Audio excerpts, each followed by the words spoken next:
ejemplo, cuando aparecen los últimos datos del cambio climático o aparecen las aguavivas estas en verano y tal y cual, ¿no? Pero nadie se hace responsable, parece que nadie se hace responsable, ¿no? Parece que estamos en esta época chunga en la cual prima fundamentalmente, ¿no?, el dinero sobre los ciudadanos, la economía sobre la política, y bueno, y nadie se hace responsable de estos efectos en el planeta, donde se confunde pues el precio con el valor, ¿no? ¿Qué ha pasado? También nos hacemos una pregunta, por lo menos algunos. ¿Qué ha pasado los últimos 30 años, 25, 30 años en Canarias? Que a pesar de que somos, como dice algunos de nuestros compañeros, somos el Golfo Pérsico de las renovables en Canarias, podríamos serlo. ¿Qué ha pasado para que estemos en la misma situación que hace 30 años? ¿Qué ha pasado, no? ¿Qué ha pasado para que hayamos avanzado, ¿no? A pesar de que hay unas experiencias sumamente interesantes, no solo las del ITC, sino también las de la Universidad de Las Palmas, ¿no? Pues ha primado que ha ocurrido que el interés individual, la codicia o la corrupción, el saqueo de los bienes que integran el patrimonio común, como dice Faustino, el territorio, después el agua, el litoral, el paisaje, el mar, y ahora quieren quedarse un poco con el sol y con el viento. Yo creo que es un momento interesante para cambiar, para organizar esa ola de civismo, esa gran ola de civismo que diga no y que se exprese lo que es a nivel cultural en una expresión y una presión política, ¿no? No cambiar en estas circunstancias no es una opción, ¿no? No cambiar no es una opción. Tenemos un estilo bastante derrochón, bastante insostenible, y sin embargo podemos ser paradigma mundial de las renovables. Podemos serlo, ¿no? Con todas las connotaciones que ello implica. Hace falta entonces ese empuje moral, ese empuje cultural, ese empuje político, ese coraje cívico contra la estupidez y el egoísmo, y sobre todo el egoísmo institucionalizado, y sobre todo que vuelva a primar el interés general, porque parece que las instituciones siguen defendiendo, la mayoría de ellas, muchas de ellas, el interés particular. Ya termino con una frase de Hans Jonas, un filósofo alemán, ideólogo del movimiento verde alemán también, que traduciendo el imperativo categórico kantiano decía una cosa así como: obra de tal manera, obra de tal modo, que los efectos de tu acción sean compatibles con la permanencia de una vida humana en la Tierra. Pues lo que planteamos como líneas generales podría ser eso mismo, pero referido al nuevo modelo energético ligado a un nuevo modelo de vida. Y ya, sin más, presento a los compañeros que están a mi lado, que no van a tener mucho tiempo para alegar, como yo sigo hablando, ¿no? Agustín González, ingeniero de la Plataforma de Tenerife, va a hablar un poquito del sistema eléctrico español y canario, y va a hablar también de las conclusiones que hicimos a las alegaciones, a las directrices de ordenación del sistema eléctrico en Canarias, y un poquito, si da tiempo, de la situación de la plataforma en Tenerife. A continuación hablará Antonio Morales, alcalde de Agüime, modélico en muchos asuntos, también en la pelea por las renovables y contra el gas. Y bueno, leemos con suma fruición sus artículos semanales como caramelos de lucidez y de integridad moral que nos reconfortan. Va a hablar entonces de Antonio de las 12, de la directriz de ordenación también, referido al gas, de unas cuantas cuestiones referidas al tema de políticos y sobre todo qué ha habido para que en los últimos 30 años no se desarrolle esto de las renovables. Bueno, como decíamos antes, eso da para 4 horas con esta pregunta, pero bueno. Roque Galero va a hablar. Bueno, Roque es conocido, súper conocido, catedrático de la Universidad de Las Palmas, experto en todos estos temas, y va a profundizar en el tema de la viabilidad técnica y contar un poco, me imagino, de la experiencia del sureste. A continuación va a hablar José Luis Porta, empresario del sector, que nos va a hablar también de las perspectivas del sector empresarial, pequeña y mediana empresa, cómo lo está pasando, el tema del empleo, etcétera, etcétera. Y a continuación hablará Luis Sánchez, ingeniero agrícola también, coordinador de BEMAGEC, que va a hablar un poquito de cómo ve este tema el movimiento ecologista canario y el estatal, el petróleo, el gas, el cambio climático y el tema de la soberanía energética.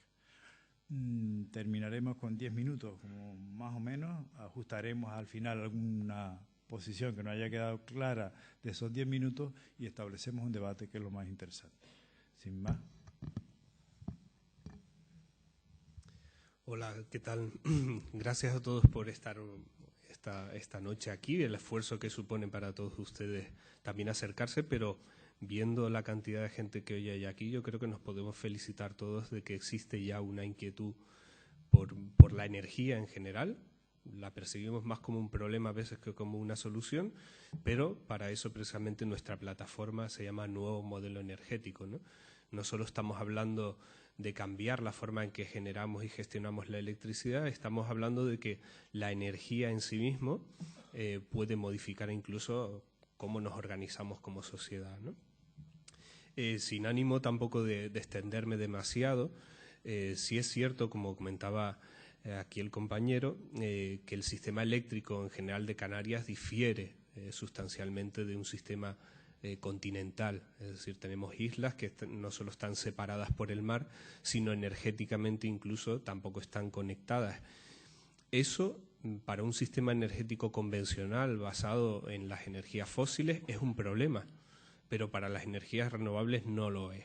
Es decir, los sistemas insulares aislados, la energía renovable en islas, y eso la Mancomunidad del Sureste lo ha demostrado de sobra, sobre todo a partir de sus seminarios, de sus jornadas que próximamente también se van a celebrar, lo ha demostrado, y es el hecho de que a quienes están copiando a nivel de sistemas eléctricos, sobre todo, y de sistemas energéticos, es a las islas, es decir, hace falta más independencia energética, pero no por una cuestión solo de soberanía insular o de soberanía de las comunidades sociales en general, sino también porque es la mejor manera de garantizar un futuro más sostenible para todos, ¿no? En el caso de Canarias, yo particularmente, que pertenezco a un clúster de energías renovables como es RICAM, que no sé si les sonará, pero que ha estado en primera línea tratando de defender el sector de las energías renovables, vinimos en un momento determinado, en marzo de 2010, a poner sobre la mesa una información que estaba disponible aparentemente, pero que ni siquiera el Gobierno de Canarias había tenido en cuenta, y es el sobrecoste de generar electricidad en las islas, ¿no? Es decir, cuesta aproximadamente un 122% más generar electricidad aquí con energías fósiles que lo que cuesta en cualquier parte de Europa, ¿no? Y esto lo tenemos que tener en cuenta porque no solo estamos, digamos, emitiendo CO2 a la atmósfera y contaminando mucho más, sino que además estamos exportando dinero. En Canarias traemos petróleo y de aquí se nos lleva una renta que cada vez es menor la que tenemos disponible para gastar en otras cosas de necesidad extrema, ¿no? No lo percibimos porque lo paga el conjunto del Estado, de todos los ciudadanos del Estado, y cada día lo pagamos más. La subida de las tarifas eléctricas, que es algo que vemos en los recibos que llegan a nuestras casas, nos está haciendo tomar conciencia de la importancia de la electricidad y de la importancia que tiene el ser dueños de nuestra propia energía, pero lamentablemente la situación, digamos, el marco legal en general del Estado está yendo hacia impedirnos esa realidad. Generar electricidad en las viviendas es factible hoy por hoy, no hay ningún problema técnico, no es un problema tecnológico, ni siquiera es un problema ya económico, y más en las islas, pero sí encontramos que hay una reticencia muy, muy importante desde un punto de vista del oligopolio. Lo que no podemos admitir es que haya además gobiernos que defiendan esa postura. Lógicamente, una empresa privada legítimamente puede defender sus intereses, pero lo que no puede ocurrir es que tenga, además de su parte, a un conjunto de instituciones o de organismos que en realidad somos nosotros los que hemos puesto ahí, ¿no? Esto de momento no lo han entendido, y aquí ustedes sí están para hacer entender esto, es decir, como ciudadanos, a pesar de que solo cuenten con nosotros en general para unas cuantas veces a lo largo del año, de 4 años, votar alguna que otra vez alguna cosa. Lo cierto es que es nuestro interés el que va a poner en la agenda política las energías renovables y la que va a hacer posible el cambio. Tal cual está el panorama, desde la plataforma, y a pesar de que yo estoy básicamente en Tenerife, somos uno solo, sí que tenemos claro que en la situación actual de bloqueo absoluto desde un punto de vista legal, los únicos recursos a veces que nos quedan es llamar la atención, ser llamativos en nuestras campañas, ser creativos y a partir de esa empatía con ustedes, con la sociedad en general, lograr cada día más apoyo. Esto es lo que para nosotros es clave. Me centro ahora un poco en la parte de las directrices. Como saben, desde el año 88 aproximadamente, el Gobierno de Canarias tiene una cosa que se llama PECAN, ¿no? Es decir, el Plan Energético de Canarias, y lo cierto es que ese plan se ha cumplido. El plan en general energético de Canarias se ha cumplido, pero solo para la parte de las energías fósiles, solo para las infraestructuras energéticas, pero no para las renovables. El PECAN siempre ha establecido unos objetivos pues, bastante ambiciosos en ocasiones, hasta un 30% de energías renovables en el mix eléctrico en concreto para 2015, y a la fecha en la que estamos apenas rozando un 10%, y no hay forma de que esto avance, ¿no? Ese fracaso del PECAN ha dado un vuelco, digamos, a la situación, y ahora mismo han transformado esto en unas directrices de ordenación del sector eléctrico para Canarias, que básicamente se puede resumir, a pesar de que desde la consejería en particular se nos dice todo lo contrario, se pueden resumir en pasar por encima de las competencias municipales y de los cabildos insulares para instalar sobre todo pues, las redes eléctricas que muchas veces hacen falta, pero sin ningún tipo de acuerdo con las administraciones ni con la ciudadanía en general. Yo creo que esta es la mejor foto de esas directrices, que están contestadas, también lo sabemos, incluso desde el propio gobierno, es decir, hay diferencias dentro del Ejecutivo en cómo afrontar este problema de la energía, pero lo que sí necesitamos son unas directrices que nos llevasen, en todo caso, hacia un nuevo modelo energético. Unas directrices que planteasen objetivos reales, pero al mismo tiempo que nos impliquen a todos los ciudadanos. Es decir, si nosotros como ciudadanos tenemos un mayor conocimiento de la electricidad, podemos defender mejor nuestras opiniones. Esta plataforma no es una plataforma de estética, de negarnos a las cosas porque sí. Hay un razonamiento detrás. Un compañero nuestro en Tenerife defendió en su época el gas, la introducción del gas, porque hace probablemente 30 o 40 años era una tecnología interesante para Canarias. Hoy esa no es la realidad. Es decir, tenemos renovables, tenemos capacidad para almacenarlas y solo nos falta esa voluntad y de verdad querer romper, digamos, ese monopolio al que estamos sometidos. Yo creo que en principio me quedo aquí, a pesar de, se ha dicho que en Tenerife como que el grupo está más avanzado, a veces empezó un poquito antes, pero lo cierto que en esto yo creo que nos vamos a poner de acuerdo por una vez y no nos vamos a pelear por la energía, porque cada isla tiene potencial suficiente para generar la suya propia, y yo creo que podemos sumar. Yo creo que es el elemento de la energía es algo para sumar más que para dividir, aunque a veces también se preste para eso. Muchas gracias.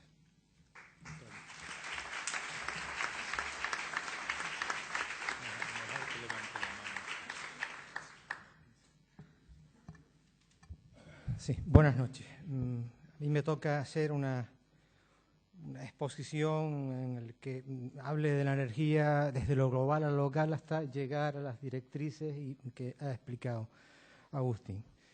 A pesar de la inmensa cantidad de dinero que emplea la industria petrolera para apoyar el negacionismo, muy poca gente hoy pone en duda que el cambio climático y sus peligrosas consecuencias para este planeta es una realidad.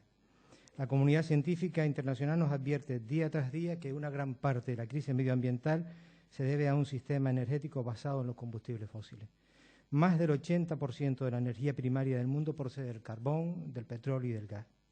Alrededor de un centenar de industrias petroleras producen el 80% de los gases de efecto invernadero. Solo Chevron, Texaco, ExxonMobil, BP y Shell generan el 10% del CO2 que se emite a la atmósfera. Alrededor de las extracciones de petróleo y gas se producen conflictos bélicos, golpes de Estado, corrupción, afianzamiento de la dictadura, debilitamiento de las democracias. Su escasez y su cada vez más difícil localización y accesibilidad hacen más peligrosa, arriesgada y contaminante la extracción. La fractura hidráulica de la que estamos hablando, de la que oímos hablar mucho últimamente, que ha abanderado Estados Unidos, es una huida hacia adelante, desesperada, buscando hurgar y exprimir los últimos recursos, produciendo riesgos sísmicos y enormes contaminaciones de los acuíferos y de la atmósfera. Sequías, hambrunas, miles y miles de muertes prematuras son algunas consecuencias del uso indiscriminado de los combustibles fósiles al abrigo de un sistema capitalista que lo basa todo fundamentalmente en producir y consumir. Canarias empezamos a notar, no somos ajenos a esta situación, empezamos a notar el cambio climático, el calentamiento global en la llegada de peces tropicales, fenómenos atmosféricos adversos, cambios en la temperatura, subida del nivel del mar.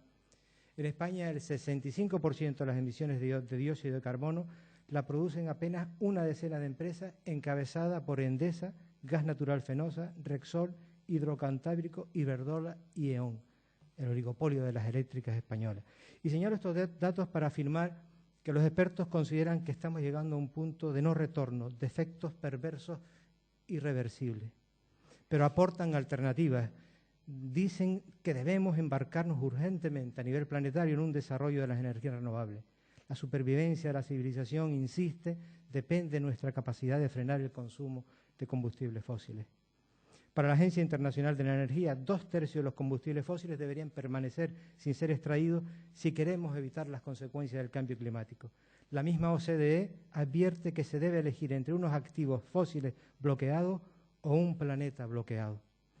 Jeremy Leye, que es un doctor en ciencias de la Tierra y geología, es antiguo ejecutivo de la BP, advierte en su última publicación de un crash energético y de que estamos viviendo una guerra civil global entre las industrias de los combustibles fósiles que no quieren renunciar a sus multimillonarias ganancias y el sector de renovables que apuesta por un nuevo modelo energético no contaminante, plural y democrático. España, insistía él también, es uno de los escenarios más nítidos de esta guerra civil. Y no son ajenas a esta confrontación las medidas adoptadas por el PP en estos 2 últimos años de legislatura, aunque la cosa viene de antes. Voy a, por si acaso, a pasar sobre algunos aspectos muy de pincelada. Durante los años 96-97, José María Aznar pone en marcha un proceso privatizador neoliberal que hizo que el Estado se desprendiera de sus empresas energéticas. En vez de poner en marcha una liberalización pura y dura, como defendía el neoliberalismo, lo que hace es propiciar la privatización, crear oligopolios, un cártel poderosísimo que ejerce un enorme poder sobre el Estado, los partidos políticos y las instituciones. Se inventan un déficit ficticio para que la luz no suba por encima del IPC, crean unas subastas tramposas y abren un sistema de puertas giratorias que vemos hasta estos días para compensar y premiar las decisiones políticas y administrativas que favorecen al sector. En la primera legislatura de José Luis Rodríguez Zapatero, España dio un paso importante en busca de una vía limpia y renovable. Se puso en marcha una política de incentivo, de potenciación de la I+D+I, que empezó a dar resultados extraordinarios. España se convirtió en vanguardia internacional, consiguió situar a empresas y tecnologías españolas en el mapa mundial, pero duró media legislatura. Ya las intenciones y los buenos propósitos apenas duraron 2 o 3 años. Los embates de las energéticas consiguieron ir frenando esta propuesta y ya en su segunda legislatura y con Sebastián de ministro se empezaron a dar pasos en sentido contrario. Cuento siempre la anécdota de Joan Clos, que dice que él y el secretario de Estado de Energía eran Don Quijote y Sancho Panza, que osaron enfrentarse a las eléctricas y por eso los hicieron dimitir. El gobierno de Mariano Rajoy, nuestro ministro, señor Soria, en apenas 2 años ha conseguido desmontar finalmente todos los logros alcanzados. Ha logrado en este tiempo destruir casi un centenar de empresas renovables y poner en riesgo créditos bancarios de más de 45.000 millones de euros concedidos a las empresas renovables. Su primera medida en estos 2 años antirrenovables fue la de eliminar apoyos a instalaciones de energía renovable y en establecer una moratoria a la instalación de más megavatios verdes. Y eso que las famosas primas de las que tanto se hablan, que dice que encarecen la luz, Apenas significan 2.500 millones. Bueno, varían las cifras. Hay que hablar de menos. Vamos a ponernos la cantidad más alta. 2.500 millones al año. En 20 años son 50.000 millones y España se gasta cada año 45.000 millones en importar combustibles fósiles de países políticamente frágiles e inseguros. El segundo hallazgo viene unos meses después, con una reforma energética caótica que desnuda las subastas y las trampas de las energéticas y los fondos de inversión que giran en torno a ella y se vuelve a dar una tajada a las renovables. Se establece un impuesto al sol único en el mundo que provocó risas en la prensa internacional, que elimina el autoconsumo, como decía Agustín, y frustra las expectativas del balance neto, el que podamos en nuestras casas producir energía y reverter lo que se produce a la red. Lo que hace inviable la producción de energía en los hogares y la diversificación y democratización de la energía. Pero no se quedaron saciados y entonces se inventa un tercer hachazo y eliminan la subvención a los aerogeneradores anteriores a 2005, creando una inseguridad jurídica sin precedentes y propiciando un recorte al resto de las energías limpias. Y va más allá. Pone en marcha una nueva propuesta tarifaria que beneficia a la potencia contratada y penaliza el ahorro y la eficiencia. Sube la parte fija de la tarifa en un 18% para penalizar el ahorro y garantizar un mayor beneficio a las eléctricas. Y encima nos amenaza para legislar castigando a los ciudadanos que contraten menos potencia. Por cierto, han visto hoy en la prensa que se ha producido un conflicto. El gobierno canario le plantea a Endesa la posibilidad de que los ciudadanos pidamos que nos rebajen la potencia en nuestros contadores, llegan a un acuerdo, pero ahora Endesa está en desacuerdo y acude y pone un recurso ante la Consejería de Industria del Gobierno de Canarias porque ve que, claro, se les va parte del negocio. ¿Qué implica esto? Inseguridad jurídica, huida de la inversión, disminución de la industria, aniquilación de la investigación y nuevas tecnologías. Ni eficiencia, ni ahorro, ni renovables figuran en la agenda del Gobierno español. Miguel Ángel, tú eres el moderador, si ves que me paso, me das un toque. ¿Cuánto? 3 minutos. Vale. Ni siquiera para garantizar la energía energética, ni para equilibrar la balanza de las exportaciones, ni para soslayar la dependencia de zonas conflictivas. Y entran en la espiral de favorecer las energéticas, a las petroleras, apoyando el fracking, el gas, todo lo que está alrededor del cementerio Castor, los ciclos combinados parados, la extracción de crudo y gas en Canarias, Baleares y Valencia, las nucleares que se han apuntado aquí, y como ejemplo la desvergüenza de Garoña. Fíjense que han escenificado un conflicto en los medios de comunicación para acabar aceptando en un decreto que prepara el Gobierno que se amplíe la vida de Garoña, que ha tenido nada más y nada menos que 100 accidentes en los últimos años, 6 de ellos de nivel 1, el máximo nivel, desde luego para favorecer a Nuclenor, que es una empresa constituida por Endesa e Iberdrola. Y en Canarias la situación es más terrible porque hace un par de décadas fuimos vanguardia. Nos convertimos en un campo experimental de energía eólica y solar y hoy estamos a la cola del Estado. Producir energía en Canarias con fósiles, además del daño medioambiental que supone, con centrales como la de Calatillas o de Ginamar, por ejemplo, cuesta cada año, las cifras también oscilan entre 1.200 y 1.500 millones de euros más que en la península. Producir con eólica en Canarias sale a 89 euros el megavatio hora y con fósiles entre 230 y 260 el megavatio hora. Solo los parques eólicos adjudicados suponen 650 millones de inversión, 3.000 empleos y tenemos las mejores condiciones del mundo en viento y sol, como decía Jeremy Rifkin, la Arabia Saudí de las energías renovables, y no las desperdiciamos. Y entonces soportamos un monopolio tremendo. Todo está en manos de Endesa, que es una matriz de Enel, empresa del Estado italiano, y no disponemos de una auditoría real de los costes de producción. No sabemos cuánto cuesta realmente la energía en Canarias. Adolecemos de un mantenimiento adecuado de las redes. Fíjense lo que pasó con Delta y el análisis exhaustivo de la Universidad de Las Palmas, que hablaba de que se produjo los accidentes del cero en Tenerife por corrosión, por falta de mantenimiento. Soportamos los mismos vicios que el conjunto del Estado: desidia, gubernamental, obstáculos interesados, puertas giratorias, miopía institucional e incapacidad política. Nuestro sistema político energético se basta en estos momentos en el consumo de un 90% en el fuel y en el gas. ¿Por qué se gestó la llegada del gas a Canarias? efectivamente decía Agustín, en aquellos momentos probablemente tenía sentido, habían plantas de ciclo combinados, teníamos absoluta dependencia del fuel y era necesario diversificar la energía, por lo tanto decía, bueno, es posible que el gas sea una alternativa. Pero también influyó la burbuja gasística que emprendieron las eléctricas, que le ha llevado a invertir 25.000 millones de euros, con el resultado de que la eólica les ha superado con una inversión mucho menor. Hace 24 años se empezó a hablar de esa posibilidad de manera improvisada. Nuestro PECAN nunca fue un PECAN, fue el último PECAN que aprobó una comunidad autónoma en España. No teníamos directrices de ordenación ni planes territoriales. En muchos casos lo seguimos sin tener. En 1991 se nos propone 2 regasificadoras, una en Tenerife, otra en Canarias. Se le dice a WIME que la suya debe ir en su territorio. Lo valoramos, estudiamos en aquel momento esa posibilidad. Se nos decía que bueno, podíamos recibir más de 1.000 millones de pesetas de aquellos momentos de compensación. Junto con Bedmahed y la Mancomunidad del Sureste convocamos unas jornadas con expertos internacionales. Pero luego salimos absolutamente convencidos de ahí de que eso no sería posible, de que no íbamos a aceptar jamás de que se pusiera cerca de la población una planta de esas características por el enorme riesgo que supone. Pero además, a medida que vamos profundizando, nos vamos convenciendo de que no es necesario para Canarias, que tenemos las mejores condiciones para generar energías sociales y democráticas limpias y que el gas sería un obstáculo y no una conveniencia para su implantación. Descubrimos cómo se había creado Gascan a dedo.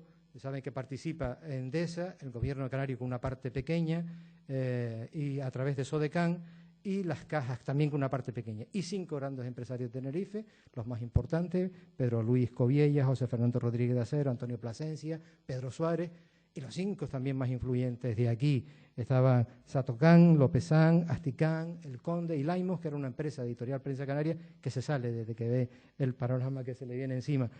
En estos momentos es Enagás la que tiene la concesión. No sabemos, desde luego, cuánto ha costado esa operación ni en qué condiciones se ha realizado, pero al tiempo que el gas avanzaba, mientras peleábamos en los despachos, en las calles, en los medios, en Canarias, la corrupción, los malos procesos administrativos, la falta de inversiones y de infraestructura para evacuar la energía producida, las servidumbres aeroportuarias, las dilaciones administrativas interesadas, como la central hidroeléctrica de Chira-Soria, la falta de políticas retributivas reales para Canarias, los hachazos del Gobierno central impiden que se implanten las renovables. Desde luego, el gas no es la alternativa, y menos ahora que las renovables compiten con él en costes y en producción de energía. Por eso han pedido a las eléctricas la hibernación de muchas plantas de ciclo combinados en la península. Por eso no se han puesto en marcha plantas recién terminadas como la de Gijón. Lleva un año la regasificadora de Gijón terminada, no se ha inaugurado. Por eso mantienen su batalla por las primas, por la interrumpibilidad, mientras denostan de las de renovables. Por eso no pagan los costes de la transición a la competencia, por ejemplo, una deuda que tienen con todos nosotros y que además han dejado vencer el Gobierno. Podríamos seguir citando muchísimos ejemplos de ese enorme poder de las eléctricas sobre la política. El gas no es una alternativa por su carestía, por ser contaminante, por depender de su importación para el abastecimiento de lugares conflictivos, de Argelia el 50%, de Nigeria el 16% y después de distintos países también, todos en situaciones geoestratégicas en crisis. Pero el Gobierno canario se empeña en introducir el gas a pesar de todos los pesares, de que Paulino Rivero dice que los fósiles son el pasado y las renovables son el futuro. Y es por esta razón por la que ahora enlazo con lo que decía Agustín. Nos quieren introducir unas directrices que se basan en el gas, acortando los plazos de exposición pública. Han eliminado uno de ellos, restando competencia a los ayuntamientos. Desde luego, haciendo posible que en el futuro el 37% de la energía que vamos a consumir dependa de este combustible fósil, pero luego sin solucionar los problemas que en estos momentos tenemos para hacer posible la realidad de las renovables en Canarias. Disculpen, he intentado ir rápido, pero me ha pasado un poquito. Muchas gracias.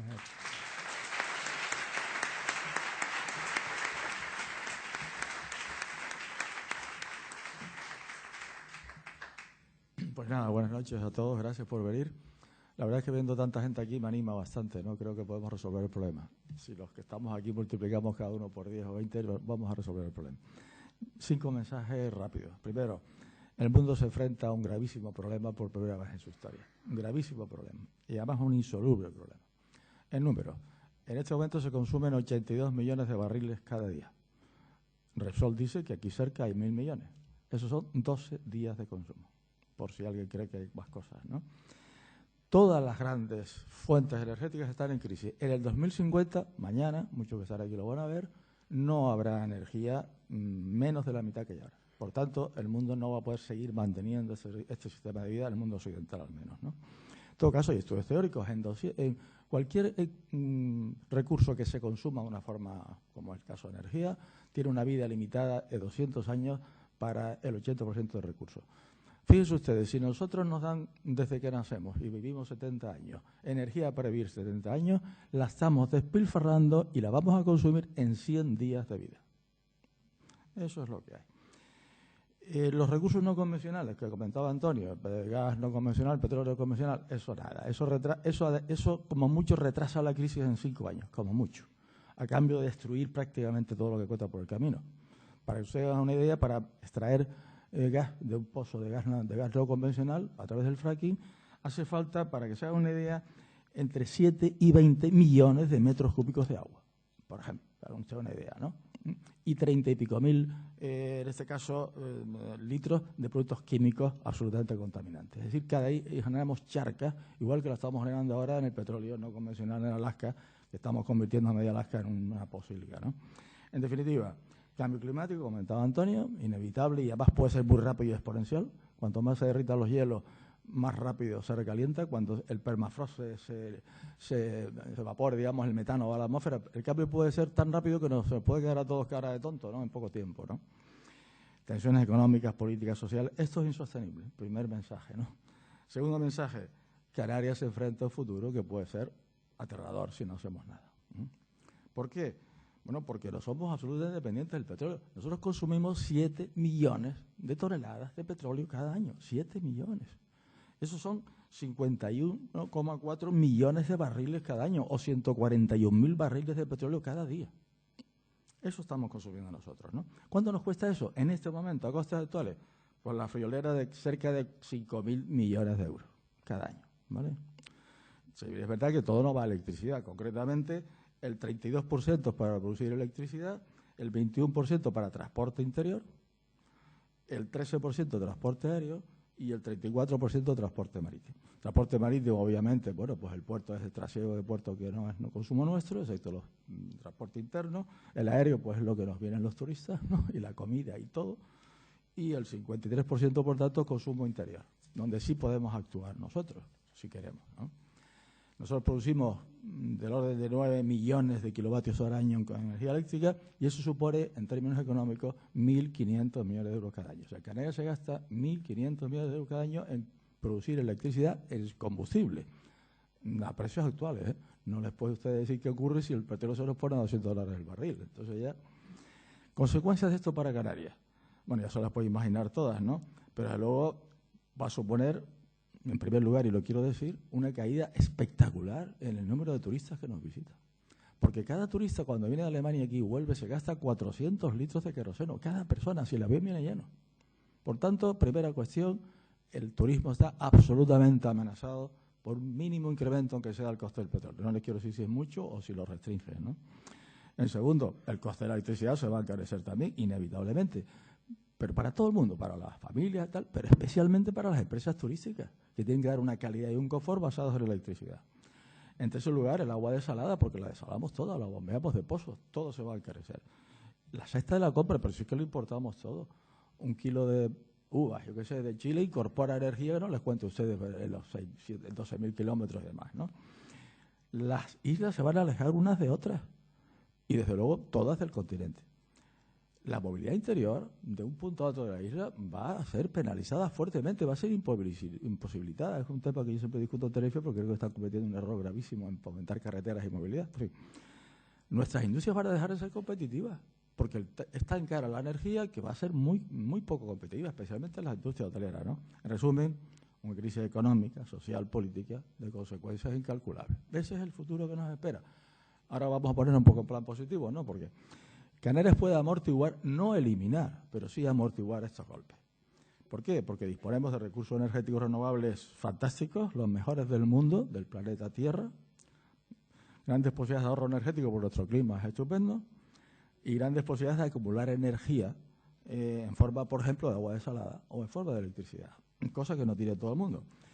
En Canarias se han hecho estudios, y yo una cosa que quiero transmitir aquí esta noche es que no estamos ya hablando, lo que voy a decir ahora, números por hablar, sino porque se han hecho estudios, quizás menos de los que se vienen de haber hecho, pero se han hecho. Y concretamente, donde más se ha estudiado es el tema en Gran Canaria, quizás porque algunos nos hemos movido más aquí, ¿no? Pero en fin. Y nosotros hemos encontrado ya cuál es el sistema óptimo energético para Gran Canaria.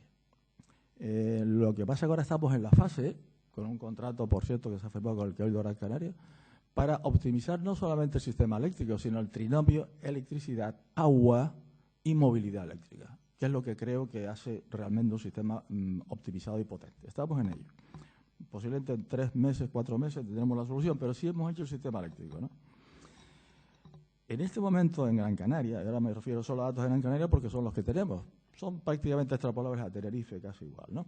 En este momento en Gran Canaria estamos consumiendo 800.000 toneladas de combustible cada año para producir electricidad. Si hacemos el cambio que hemos visto que hay que hacer, ahora lo explicaré cómo, pasaremos a consumir solamente 240.000 toneladas. Y de un coste actual de 725 millones de euros que nos cuesta ese combustible, podemos pasar a un coste de 175 millones de euros. Y podemos ahorrarnos cada año 550 millones de euros modificando el sistema eléctrico en Gran Canaria. De 2.600.000 toneladas de CO2 que en este momento estamos emitiendo al año, pasaríamos a emitir menos de 1.890.000 toneladas. El coste del kilovatio hora, que actualmente en Gran Canaria está por encima de los 22 céntimos de euro, 23 céntimos, hemos visto que se puede bajar a 12, 13 céntimos del kilovatio hora con este sistema nuevo. Por tanto, la mitad. Y la inversión para hacer esa transformación tan radical no llega a los 2.000 millones de euros. No llega a los 2.000 millones de euros. Quiero explicar ahora algunas cosas adicionales. Por razones técnicas, el gas natural licuado sería muy perjudicial para introducirlo en Canarias. Aparte de las razones que dice Antonio, que son, yo las suscribo todas, por razones técnicas, que si quieren después se las explico. Por tanto, el gas natural licuado habría que impedir que entre por razones técnicas y de coste. La central hidráulica reversible significa una mínima aportación al sistema energético canario. Yo personalmente pienso que vale más el agua de los embalses como agua, incluso como agua turística, quizás en algún caso como embalses artificiales o lagos artificiales, pero en fin, en todo caso la aportación es muy pequeña. Y en el caso de Gran Canaria, el empleo generado solo en Gran Canaria directo, hemos calculado, son 1.050 empleos directos. ¿Cuáles son las perspectivas, por tanto, aplicadas a toda Canarias? Bueno, nosotros podemos ahorrar en Canarias un 70% del consumo de petróleo para electricidad, un 70%. Eso significa 2,24 millones de toneladas al año, significa 1.050 millones de euros cada año. Si añadimos los ahorros posibles en transporte que podemos hacer, vehículos eléctricos y demás, hablamos de un ahorro de 3,71 millones de toneladas, es decir, 1.650 millones de euros cada año, con inversiones relativas con esto mínimas. Una política de ahorro energético seria y de generación distribuida, como aquí se está hablando y se va a hablar después, podemos acercarnos a un 80%, incluso superarlo de autosuficiencia energética en electricidad, un 80%. Y si empleamos biocombustible, y es un tema que está por estudiar y vamos a entrar en ellos, espero, si utilizamos biocombustible para esa pequeña necesidad de aporte térmico que se necesita, podemos superar incluso el 90% de autonomía. Quizás podríamos llegar, como dice Javier, pero no lo estoy muy seguro, a un 100%. Y ahora pongo 2 ejemplos de estudios que hemos hecho en paralelo. Miren ustedes, 100 megavatios eólicos, que es aproximadamente un sexto o un séptimo de lo que se puede poner en Gran Canaria, 100 megavatios eólicos significa, y hemos hecho los estudios, 114 hectómetros cúbicos de agua al año, a un coste de menos de 90 céntimos al metro cúbico. ¿Qué son 114 hectómetros cúbicos? Es un 30% más del agua que cabe en todos los embalses de Gran Canaria, en todo. Por tanto, el problema del agua no va a existir, si queremos, a un precio perfectamente asumible. 100 megavatios de esos 700, 800 se pueden poner en esta isla, igual podría hacerse en otras también, significa una flota de vehículos eléctricos de más de 50.000 vehículos que no cargarán ni una gota de gasolina o de gasoil cuando se mueva. Estamos hablando, por tanto, que Canarias puede convertirse en un ejemplo en el mundo de desarrollo sostenible, cosa que vio perfectamente Ariel Rifki cuando estuvo aquí, ¿no? Estamos hablando, por tanto, de un 80-90% de autonomía energética en electricidad. Estamos hablando de un 100% de autonomía en agua desalada, llueva o no llueva. Estamos hablando de un 20 o un 30% de movilidad eléctrica sin consumir petróleo.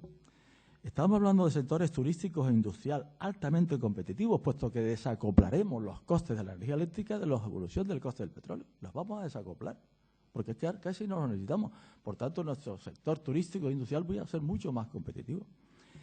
La producción agrícola, al estar garantizada al agua con unos costes asumibles, está también asegurada y, por tanto, podemos, digamos, consumir más productos locales y no se va a encarecer la cesta de la compra como ahora. Los ahorros en dinero que suponen 1.600 millones de euros cada año en ahorro de dinero por no compra de petróleo, dicho de paso, ¿no? Eso, si lo estimamos en términos de empleo y solamente la mitad de ese dinero se quedase aquí, hablamos de más de 20.000 empleos en Canarias, más de 20.000 empleos. ¿Qué hace falta para hacer eso? Y ya termino. Primero, definir lo que yo llamo un auténtico plan estratégico, energía, agua, movilidad, que no existe hasta ahora. Definirlo. Y lo vamos a hacer nosotros, definirlo. El plan debe partir de cero porque se trata de ver a dónde queremos llegar.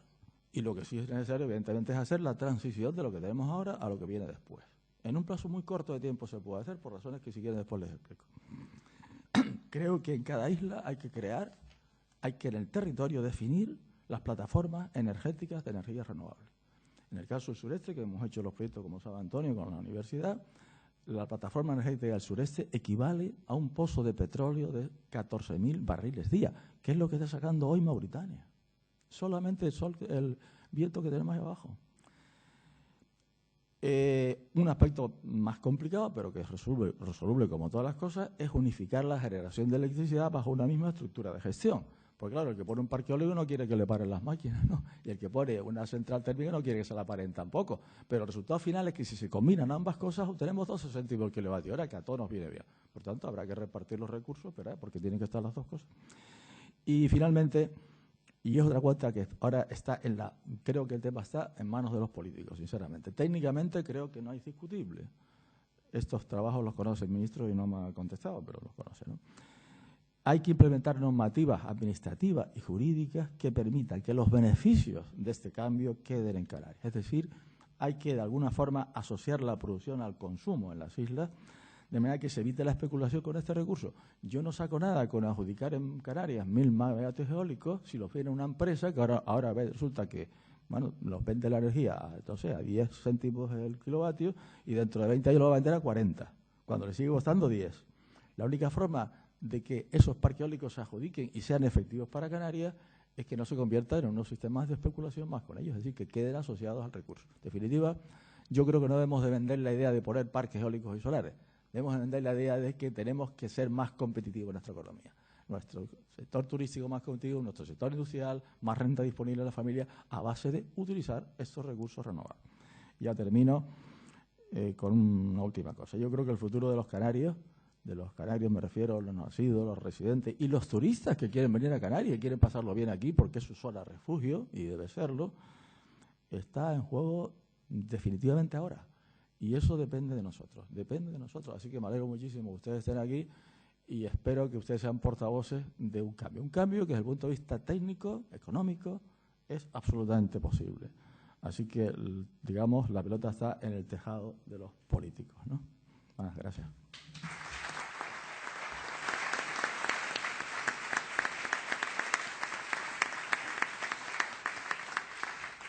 Muchas gracias, buenas noches, gracias por tener aquí. La verdad es que, dicho lo dicho, queda poco por decir, francamente.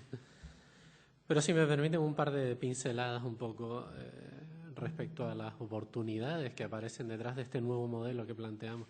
Nos guste o no, se está implementando actualmente un nuevo modelo energético y no hay más que ver todos los días cómo nos sorprenden con nuevas regulaciones, con nuevas leyes, con cambios normativos en el sector de la energía. Y por desgracia, este nuevo sistema que tratan de imponernos desde el sector, en fin, político quizá más reaccionario, no va encaminado sino a cerrar cada día más puertas y a proteger cada día el modelo caduco centralizado, por desgracia. Hasta ahora hemos vivido, y Canarias es un paradigma en eso, en un modelo puramente monopolístico. O sea, el sector de la energía aquí en las islas se reduce a una sola empresa.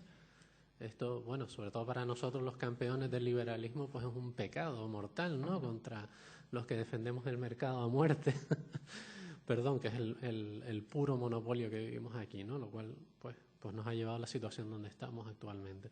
Entonces, este nuevo modelo que nosotros intentamos plantear, intentamos formular y trasladar a la sociedad, se basa en un modelo mucho más abierto, un modelo descentralizado, que al fin y al cabo es el que refleja incluso la propia tecnología. Las energías renovables están básicamente en todas partes.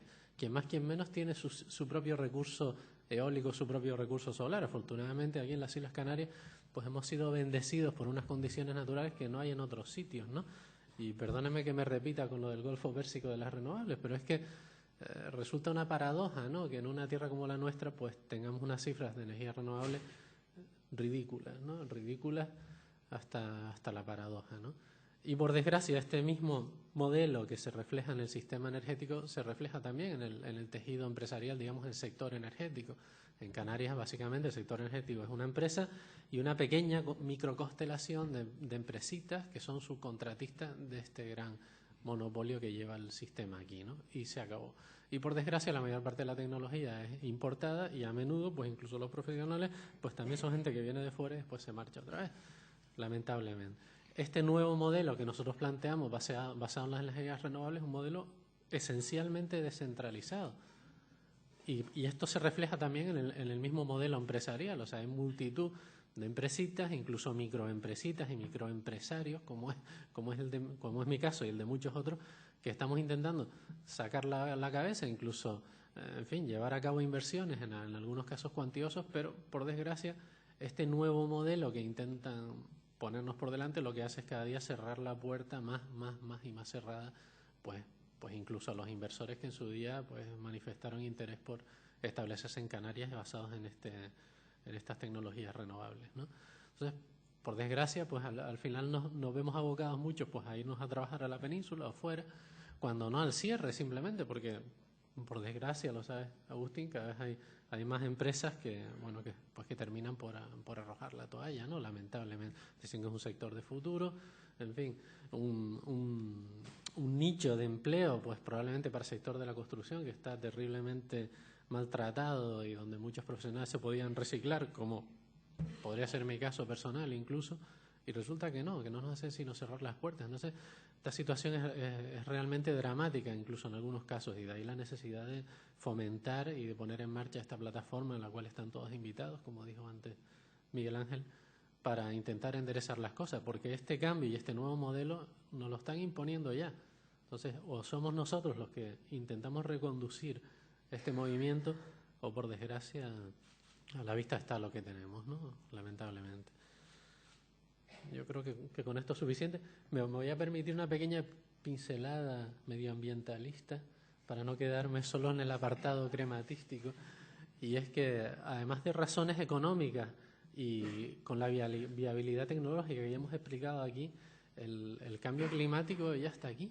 Y nosotros, por suerte, ¿no?, pues vivimos en esta especie de oasis climático, ¿no?, donde estamos mejor que nadie, y es una realidad que es así. Pero es solo cuestión de tiempo. De hecho, empresas de la desalación pues ya han detectado cambios en la salinidad del agua, en la temperatura del agua. Pues empezamos a tener cada vez inviernos más extremos, veranitos un poco más duros que los otros. Y yo, en fin, por circunstancias de la vida, tuve la oportunidad de vivir en Dinamarca hace unos años. En el año 2005 se dio el invierno más cálido de la historia hasta ahora.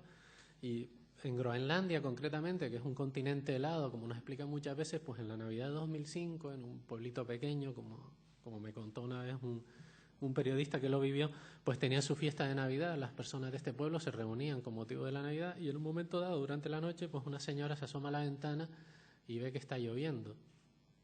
Y se lo comunica a su familia, a sus amigos, sus vecinos, que están todos reunidos, festejando con música, etcétera. Y se hizo el silencio inmediatamente, se hizo el silencio y la gente empezó a llorar, sobre todo los más mayores, porque nunca en su vida habían visto que lloviera lluvia líquida en vez de nevar en la Navidad. O sea, una circunstancia absolutamente atípica, es como para nosotros si se abre el mar y vemos el fondo o algo peor.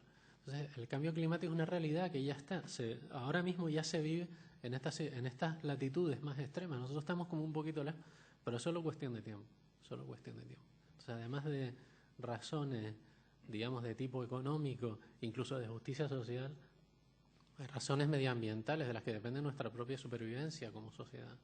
Y eso es todo, gracias.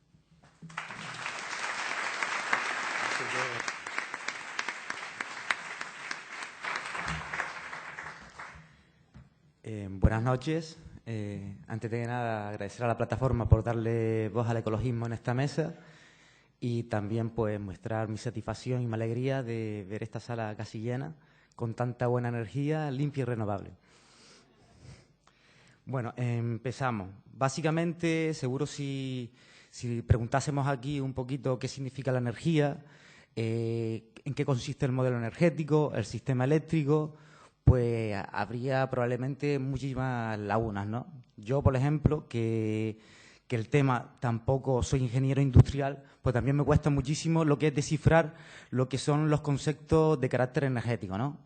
Es un tema complejo, bastante serio y que además, pues digamos que tiene unas concepciones tanto jurídicas del mundo de la ingeniería, digamos que ha sido relegado básicamente pues, a unos sectores empresariales también, por otro lado, muy especializados y los ciudadanos pues vemos muchas veces este tema como meros espectadores, básicamente como meros consumidores que simplemente nos dedicamos a comprar gasolina y a comprar electricidad en nuestras casas y no somos conscientes del tema de la relevancia que tiene el tema energético, ¿no? Tanto a nivel mundial como a nivel local. Digamos que el mundo de la energía, y quiero destacar sobre todo la importancia que tiene de cara a que el ciudadano muestre interés en este tipo de historias, es lo que ha marcado realmente los modelos civilizatorios de toda la historia de la humanidad, tanto desde el descubrimiento del fuego a cuando se utilizaron pues, los animales de atracción, los molinos de viento, la esclavitud también fue el uso de la fuerza física humana para utilizarla como fuente de energía. Y llegamos sobre todo a la etapa industrial, ¿no? Que digamos que es la que ha marcado la diferencia. Estamos hablando que se descubrió un combustible fósil que, como la palabra dice, pues lleva muchísimo tiempo generándose, millones de años para generar lo que es el petróleo, por ejemplo, y que estamos realmente consumiendo en apenas 100 años, ¿no? Realmente las civilizaciones siempre han aumentado en el consumo de energía. Y han conseguido también, pues bueno, parte de nuestro desarrollo, las construcciones de las ciudades, digamos que incluso la esperanza de vida ha marcado un modelo que es el que tenemos actualmente. ¿Dónde está el problema? Que digamos que este último periodo ha sido a base de la utilización de un recurso limitado, un recurso que no es renovable y que lo estamos consumiendo y ya hemos pasado el cenit. Pero se van varias circunstancias que coinciden en el tiempo y en la que nos ha tocado vivir, ¿no?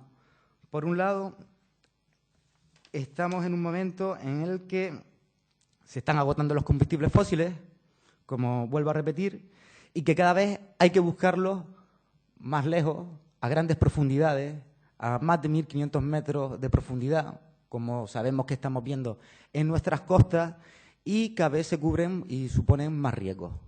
Esto, además de que los costes de producción cada vez van a ser mayores y, por lo tanto, el precio que vamos a pagar por la energía va a ser cada vez más cara, hablando de las energías fósiles.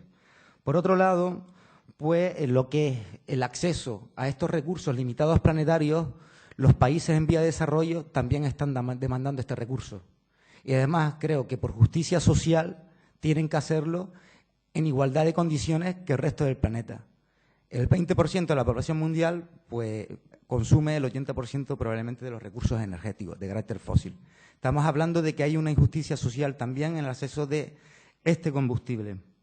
Por otro lado, estos combustibles, y quizás me estoy repitiendo un poco, están localizados también en sitios geoestratégicos muy específicos. Y las luchas de poder en estos puntos estratégicos pues, van a ser fuente de generación de conflictos, como ya hemos visto en muchas ocasiones, como en Oriente Medio, ¿no?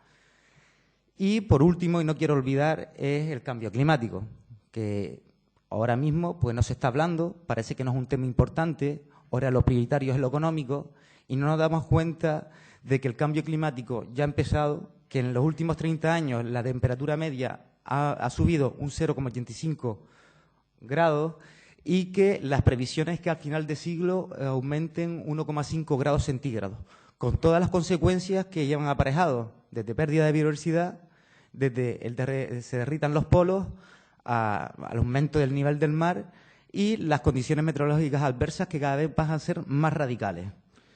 Bien, si este modelo y este paradigma lo trasladamos a Canarias, Canarias es el gran ejemplo de un modelo de desarrollo totalmente insostenible y dependiente del exterior, como ya anunció Roque Calero. Toda nuestra economía se basa del exterior, desde el turismo, con un gran consumo energético de combustibles fósiles, a la importación de alimentos, a la exportación de plátanos y tomates, y prácticamente lo que es la estructura de producción local es muy básica. Nuestra economía se basa en este tipo de parámetros. Por lo tanto, ahora mismo tenemos una economía insostenible totalmente del petróleo. Bien, evidentemente, además, el mundo actual, totalmente globalizado, neoliberal, es el que ha propiciado también estas circunstancias, por los grandes intereses probablemente de las transnacionales, ¿no? Es decir, nos vemos en un mundo en donde todas las mercancías recorren miles de distancias y lo que interesa es el mínimo coste. Y por lo tanto, pues realmente se está deslocalizando todas las producciones y está fomentando el aumento cada vez mayor de los combustibles fósiles. Bien, pues ante esta encrucijada, que la podemos llamar, lo utópico realmente es seguir pensando que podemos seguir consumiendo y teniendo el modelo de vida basado en el consumo del petróleo cuando sabemos que es un recurso limitado y, por lo tanto, al ser limitado, es el hombre y la acción humana la que se tiene que adaptar a la naturaleza que, por supuesto, nos impone sus límites. El planeta tiene un límite y, además, no podemos esperar que la tecnología dé soluciones a todos los problemas, porque, además, el tiempo se nos echa encima, ¿no? Hace falta respuestas rápidas y hace falta no solo respuestas a la hora de buscar nuevas fuentes de energía. También hay que ser conscientes que nos podemos ver en un paradigma que nos suponga un decrecimiento a la hora de consumir los combustibles fósiles y la energía a nivel general, ¿no? Bien. Evidentemente, la apuesta ecologista en este tema es, como todos los que estamos aquí, es la apuesta por las energías renovables, una mayor penetración de las energías renovables, pero también algo que no podemos olvidar, el ahorro y la eficiencia energética, que muchas veces pues parece que se deja un poco al lado, pero hay muchísimo margen para consumir menos energía sin que eso suponga una merma en la calidad de vida. Podríamos hablar del transporte público, podríamos hablar de muchísimas cosas, como las viviendas, para que consuman menos energía, etcétera, etcétera. Vale. Pero también quiero decir que no todo el monte es orégano. O sea, hay que hacerlo de una forma transitoria y con cabeza. Es decir, las energías renovables tampoco son inocuas. Tenemos que compatibilizar la implantación de las energías renovables con el territorio, con otros usos del medio ambiente, con otros usos del territorio, como por ejemplo la agricultura. Ahí se podría establecer un interesante debate entre los agrocombustibles y las energías renovables, que es prioritario el suelo para la agricultura y para los alimentos, o el suelo para la producción, o en qué términos una cosa y la otra. Muchísimos otros temas, el que pueda favorecer la dispersión en el territorio.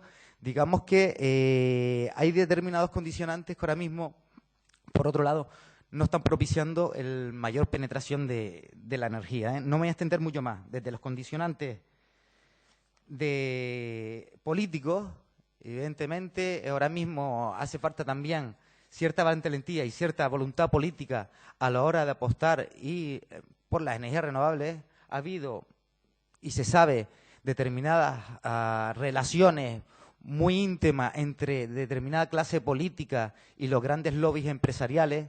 Todos sabemos lo de las puertas rotatorias, ¿no?, de profesionales del sector energético que pasan a los gobiernos y de los gobiernos luego pasan a los consejos de administración de esas transnacionales.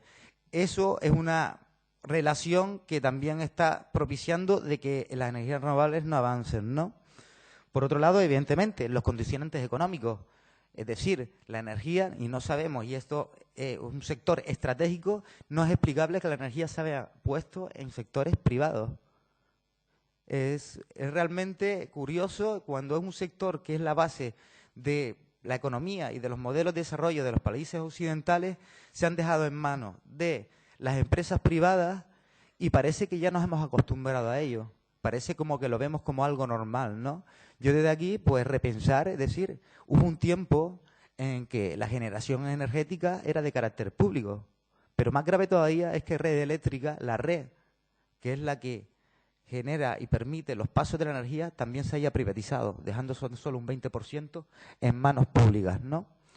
Bueno, yo simplemente, pues bueno, yo terminar un poco hablando pues de las claves que se podrían dar para que consigamos una mayor penetración de lo que es energías renovables en Canarias, un mayor porcentaje del consumo energético. Y hablando del sistema eléctrico, ¿no? Porque el transporte es otro mundo aparte, incluso más complejo, ¿no?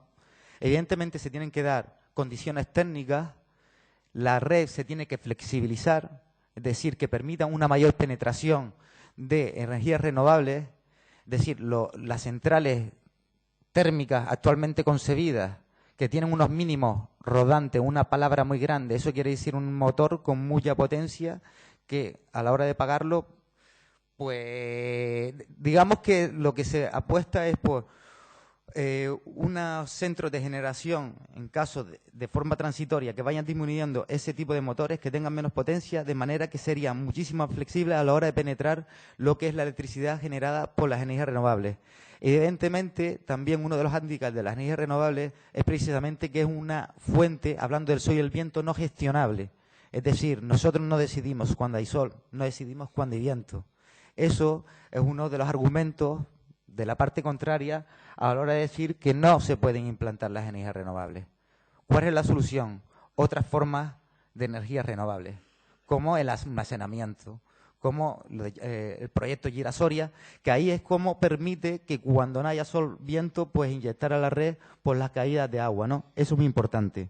Evidentemente se tienen que dar cambios legislativos que permitan adaptar la realidad a Canarias, ¿no? Evidentemente se tienen que dar cambios políticos, es decir, la soberanía energética, la toma de decisiones tiene que estar en el pueblo debe estar más informado, el pueblo tiene que estar interesado en este tema porque es un tema clave y el pueblo debería de formar parte en la toma de decisiones y luego pues también comentar, ¿no? Es decir, el tema del carácter público y bien de interés básico para la sociedad, es decir, la energía y la electricidad es una necesidad hoy en día, es una necesidad básica. Y ahora mismo el concepto de pobreza energética es que mucha gente, en las condiciones que estamos estando actualmente, no está teniendo acceso a poder pagar su factura de la luz. Y eso debería estar garantizado, ¿no? Energías renovables, sí, Canarias 100% energías renovables, pero no de cualquier manera, ¿no? Lo que no podemos es seguir manteniendo el modelo económico actual y dándole la gestión y la producción de las energías renovables a los mismos que tienen el control energético actualmente, a las grandes transnacionales. Las energías renovables se tiene que diversificar en la pequeña empresa y, como decía Roque Calero, la producción y el consumo y lo que es el volumen de negocio tiene que generar economía local. Por lo tanto, yo simplemente terminar, es decir, diciendo que Canarias presenta un modelo económico totalmente insostenible y poco diversificado, basado en un recurso natural limitado y contaminante. El cambio de modelo energético no es un capricho ecologista, es una necesidad del planeta y de la humanidad. O lo hacemos de forma planificada y programada o las consecuencias serán catastróficas. Canarias tiene una oportunidad para situarse a la vanguardia en la implantación de tecnología para el aprovechamiento de las energías renovables de forma sostenible y democrática a nivel mundial, porque, y recuerden esta palabra, nos sobra energía.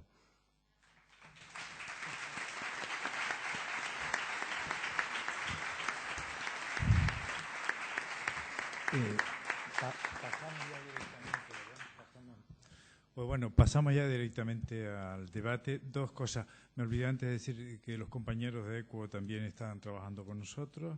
Dos, que hay una hoja para la gente que quiera recibir la información nuestra o que quiera apuntarse y asistir a nuestras reuniones y actividades que está por ahí circulando. Tercero, que hay una porra también funcionando por ahí para saber dónde va a terminar Soria cuando termine de ministro, si en E.ON, gas natural o no se sabe. Así que vayan apostando.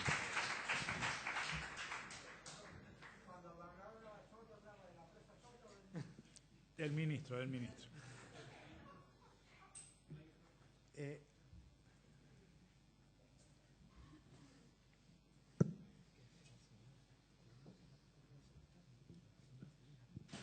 Hola, buenas noches. Muy agradecido a todas las personas que están en esta mesa y muy satisfecho también por la presencia de tanta ciudadanía.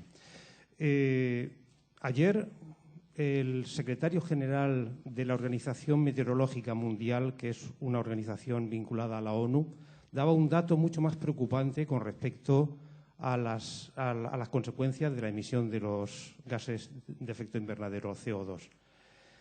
Concretamente, venía a decía, lo pueden encontrar en la prensa si lo buscan, yo lo encontré en un periódico digital que se llama El Mercurio Digital, porque en la prensa, en fin, de desinformación habitual, pues eso pasa desapercibido. Daba el dato, ayer era el Día Meteorológico Mundial, instituido por la ONU. Pues el secretario general de la Organización Meteorológica Mundial afirmaba que para finales de este siglo la temperatura, es decir, al ritmo de emisión de CO2 actual, la temperatura habrá aumentado una media de 4 grados centígrados con respecto al comienzo de la era industrial. Es decir, si la era industrial comienza a finales del siglo XVIII con la invención de la máquina de vapor y el uso del carbón, etcétera, etcétera, pues ahí empieza con el uso de los combustibles fósiles, resulta que para finales de este siglo, con relación a finales del siglo XVIII, habrá aumentado la temperatura media del planeta, según esta persona que tiene un alto grado de capacitación científica, 4 grados centígrados. Eso es aterrador.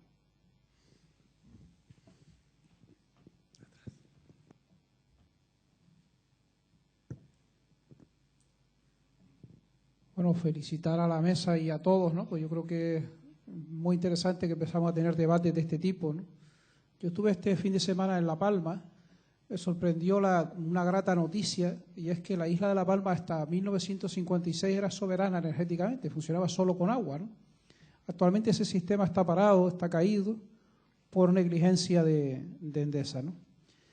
Y sorprendente que nuestras islas, nuestros tatarabuelos, apostaron por la energía renovable y por la energía sostenible. En 1892, tercer sistema eléctrico de España era el de La Palma, mucho antes incluso que el resto del territorio español con energía, ¿no? También otro dato que es interesante es que el día 26, ahora pasado mañana, es el Día Internacional del Clima. Se presenta el panel internacional en Japón. Los datos que decía Paco Morote, el comentarista anterior, son exactos, pero hay un dato que también es muy agravante que tenemos que tener claro, y es el calentamiento medio de las líneas tropicales de agua. O sea, nosotros, por ejemplo, en Canarias ha desaparecido, entre otras cosas, por ejemplo, el erizo nuestro, el erizo que nosotros conocíamos como canelo, ¿no? Porque ha penetrado el erizo de Lima, que es un auténtico pirata que está arrasando los fondos de las pesquerías, por ejemplo. O sea, ha caído un 50% de las pesquerías en Canarias simplemente porque ha subido 0,25 grados la temperatura media del archipiélago canario. Son los datos que se presentan en Japón el día 26, ¿no? Pero lo más grave del panel internacional de cambio climático es que cuando se descongele los casquetes polares no tendrán efecto espejo, no habrá refracción y toda la luz entrará en el mar. Entonces puede haber un choque térmico cuando desaparezcan de 6, 7 y 8 grados en apenas 2 años. O sea, el problema no es el crecimiento medio, sino que cuando toda la reserva de hielo desaparezca, el impacto puede ser descontrolado, ¿no? Quisiera invitarles que el lunes que viene, el lunes 31, viene el experto español de cambio climático que está en Japón, viene a Gran Canaria y va a dar una charla a la Facultad de Geografía de 7 a 9 y media. Les invito a todos a que vayan porque es muy interesante conocer ese dato. Y también que el sábado se organiza por muchas organizaciones ecologistas el día del apagón, la hora del planeta, de 7 y media a 8 y media. Están invitados a todos los ciudadanos del mundo a apagar la luz una hora para encender la esperanza, ¿no?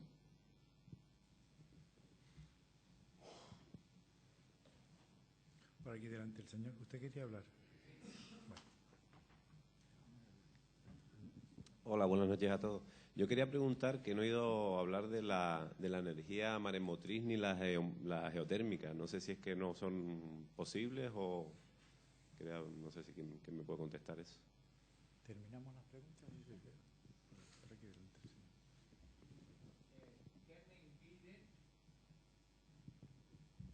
¿Qué me impide a mí instalar las energías fotovoltaicas para consumo personal, para consumo de mi casa, mi propio consumo?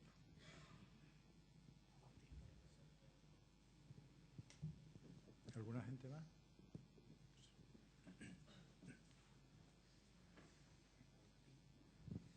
Buenas noches. Yo quisiera preguntarle, no sé si el alcalde de Agüimes o alguno de los dos representantes de la plataforma, en relación al marco legal, ¿cómo es posible que esas leyes que se están creando, que se han ido creando en España para dar pie a que este oligopolio sea inamovible y vaya en un camino de cerrarse más las opciones alternativas? ¿Cómo es posible, por ejemplo, que la subasta energética sea legal? ¿Cómo es posible que monopolios como el que ha habido en Canarias no se hayan, digamos que legalmente cuestionado, ¿no? Y con las consecuencias que para un cambio? ¿Cómo es posible, ¿no? Es la pregunta que tenemos. ¿Hay posibilidades de cambiar esas leyes? ¿O es algo...? Porque yo creo que ahí es donde se cierran muchas puertas, ¿no? Y se va en la línea de que se cierren cada vez más, como han expuesto hoy los varios ponentes, ¿no?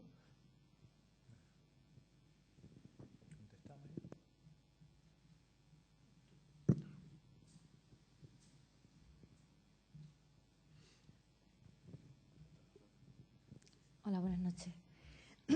Visto lo visto, creo que los políticos no quieren solución y son más bien el problema, exceptuando aquí el caso del señor Morales. Entonces, mi pregunta es, ¿cómo podemos evitar esas directrices para cooperar entre todos y materializar ese nuevo modelo energético? Me viene a la mente el tema del micromecenazgo, ¿no? El crowdfunding, y aunque de Guindos quiere regularlo para evitar esta alternativa ciudadana. Entonces me gustaría que como el que hace la ley hace la trampa, ver cómo podemos evitar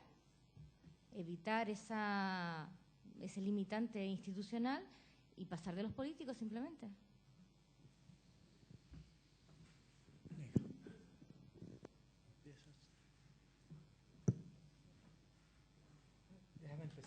Sí, buenas noches. Me gustaría aprovechar esta oportunidad para saber si aquí en Canarias realmente existe alguna cooperativa de estas de eléctricas, ¿no?, que ahora están surgiendo en otros lugares de la península, ¿no? Y si esta es una de las salidas que podemos tener, pues, los consumidores para contribuir al cambio del modelo energético.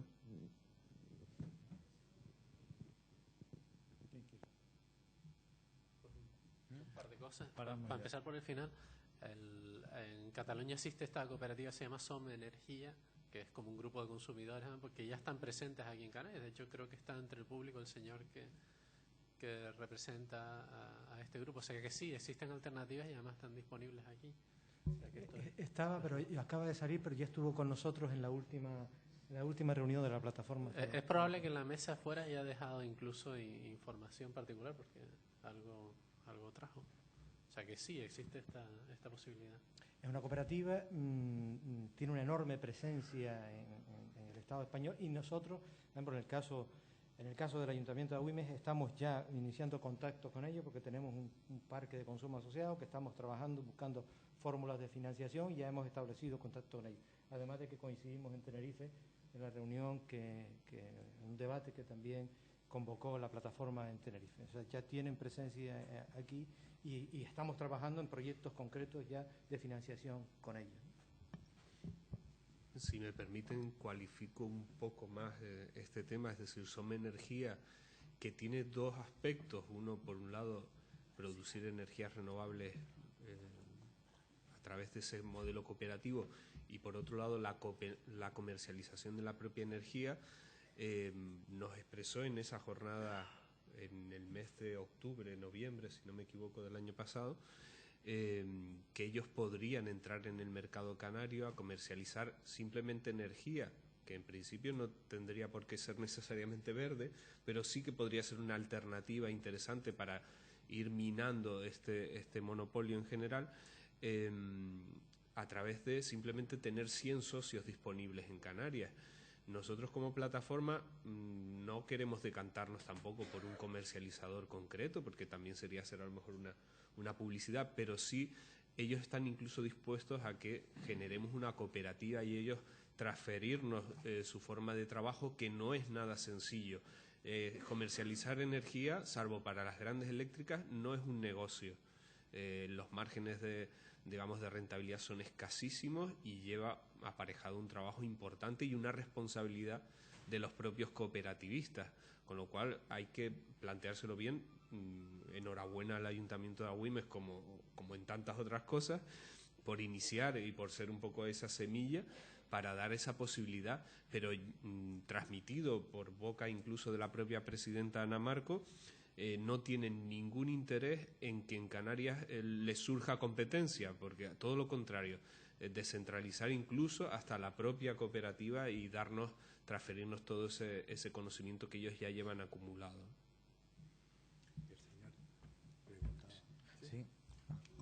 Sí, un par de respuestas. Me preguntaba alguien qué pasaba con la mareomotriz, geotérmica y estas energías, ¿no?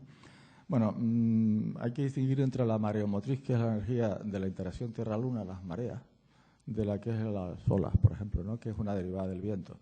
Nosotros, para utilizar la energía de las mareas, necesitamos un estuario donde encerrarla, porque al final funciona como un embalse y no los tenemos, ¿no? Tampoco nuestras mareas son muy altas, son 2 metros y pico, así que de eso debemos olvidarnos. De las olas sí se pueden utilizar ligeramente, no es una gran energía tampoco la que tenemos en Canarias, pero en fin, bueno, es aprovechable. Desde mi punto de vista es aprovechable para desalar agua de mar, por ejemplo. Estamos haciendo algunos proyectos al respecto y bombear agua dulce a tierra. Es un tema que estamos ahí, ¿no? En cuanto a la geotérmica, sí, también es verdad, pero también es una energía desde el punto de vista marginal, ¿no? La temperatura baja y demás, y espero que a nadie se le ocurra nunca utilizar la energía geotérmica de las montañas del fuego para poner una central en mitad de las montañas del fuego. Me parece que sería un disparate absoluto, ¿no? No, espero que no. Espero que no. En cuanto a lo que comentaban antes del cambio climático, un matiz que todo el mundo va a entender. Efectivamente, la temperatura no ha subido mucho todavía, pero imagínense ustedes que tienen ustedes una cacerola en el fuego y le ponen hielo dentro, y ustedes la ponen en el fuego. Mientras ustedes ponen un termómetro dentro y verán que mientras haya hielo, la temperatura permanece a 0 grados. La energía que está metiendo por debajo con gas o lo que sea, se está transfiriendo en convertir el hielo en agua, 0 grados. Desde que el hielo desaparezca, la temperatura se dispara inmediatamente. Ese es el peligro que tenemos todos los seres humanos en ese momento, que se nos dispare, como decía antes Eugenio, en poco tiempo, ¿no? Y por eso decía yo antes la cara que se nos va a poner un poco de tontos cuando eso ocurra, que puede ocurrir. Yo antes dije que la pelota está en manos de los políticos. Quiero decir, en todos nosotros convertidos en políticos, porque la política la hacemos todos, no los políticos, porque está muy cómodo decir, bueno, que los políticos me arreglen el problema. Oiga, no, los políticos somos todos nosotros, ¿no? Eso por el lugar. Otra cuestión también que quiero decir, que en el caso de Canarias tenemos, aparte de esos pequeños problemas que pueden haber en el futuro, que serán pequeños, unas ventajas enormes, porque no es el problema que no tengamos recursos, tenemos recursos. No es un problema que tengamos un ambiente hostil, no es un ambiente hostil. No es un problema que tengamos tecnología, tenemos tecnología. Si el problema es de leyes y decisiones políticas, las leyes se cambian y las decisiones políticas también se cambian. Por tanto, eso no, para mí no es ningún problema. Por eso digo que está en manos de todos nosotros, actuando en la vida política y también nuestros representantes políticos, el cambiar las cosas, porque los recursos están. Y una última cosa también que quiero indicar también es que el tema de energía, aquí ustedes lo han visto y además lo entienden, que la energía es la vida, ¿no? Es todo. Es el sustento de la vida en todos los aspectos. Y lo que pasa es que lo que está en tela de juicio, como decía antes él, es el modelo de vida que estamos llevando nosotros. Que él se sustenta sobre un mar de petróleo y cuando ese mar de petróleo se termine, se derrumba nuestro modelo de vida. Claro, como decía también antes, eso no se puede hacer instantáneamente. No se puede pensar que Frankfurt se convierta ahora, se suministre con renovables, porque es que no las tiene. Somos nosotros. Y por tanto nosotros seremos solidarios con Europa y tenemos que explicarlo así porque seguramente nuestros interlocutores para el cambio están más en Europa que cerca de aquí. Hay que explicarle que somos solidarios con los alemanes, y con los franceses y con los suecos cuando usamos renovables y no quemamos el petróleo y el gas que ellos sí necesitan, cuando le brindamos aquí una estancia agradable en invierno cuando ellos allí no pueden vivir, etcétera, ¿no? Por tanto, creo que todo el mundo nos va a ayudar en ese cambio. Y, como digo antes, el cambio es posible. Y otro modelo para Canarias, no solamente energético, sino un modelo de desarrollo completo, es posible, es necesario y cuanto antes tenemos que plantearlo. Y termino, todos nosotros actuando como políticos, claro. Bueno, yo quería comentar básicamente lo que dijo, cómo podemos cambiar el modelo si no contamos con la voluntad política. La verdad que tenemos poco margen de actuación, ¿no? Y dado que además que los sistemas energéticos están controlados por las manos privadas, pero que digamos que se conocen pues formas de gente que, por ejemplo, que se instala su panel fotovoltaico en su casa, lo enchufa a la red y está consumiendo energía. Otra cosa que sea legal, ¿no? Que se pueda hacer tan fácilmente y con el almacenamiento. Pero técnicamente se puede hacer y es cada uno que decida lo que hace, ¿no? Y por otro lado, la apuesta nuestra, como ven Majek, es la apuesta, digamos, democrática. Nosotros, y además la plataforma está empezando a funcionar y nuestra idea es hacer campaña para que las personas y la sociedad se movilice para exigir a las instituciones, a los gobiernos de turno, que cambien el modelo energético, ¿no? Ahí, porque realmente, por comentar algo que se me quedó en el tintero antes, es lamentable, por ejemplo, le digo con todas las palabras, que el Gobierno de Canarias actualmente siga apostando por el mismo modelo de desarrollo dependiente del petróleo y durante estos 30 años de gobierno realmente el avance de las energías renovables no ha avanzado prácticamente nada. Es lamentable que intente implantar el gas. Desde BEMAGEI, lo decimos con mayúscula, apoyamos el posicionamiento del Gobierno de Canarias contra las prospecciones, pero también le exigimos un poquito de coherencia con su discurso, con su nuevo discurso ecológico en pro de las renovables, para que renuncie de una vez por todas al gas. Y eso por una cuestión de coherencia. No me quería, que se me saltó antes y no podía dejar de decirlo. Y nada, simplemente que BEMAGEC, en colaboración con la plataforma, pues vamos a iniciar campaña. De cara al futuro, pues habrá movilizaciones y de hecho anuncio que para el 27, este jueves, hay una rueda de prensa, digamos, donde BEMAGEC va a explicar un poquito todo esto. Entonces, tendrán noticias de BEMAGEC, tendrán noticias de la plataforma para un nuevo modelo energético en el futuro. Invitamos a todas las personas que están interesadas a que se apunten en la lista y si quieren echar una mano dentro de la plataforma, bienvenido sea. Y la mano puede ser tanto utilizando la energía como aportando un poquito de dinero para sufragar la campaña.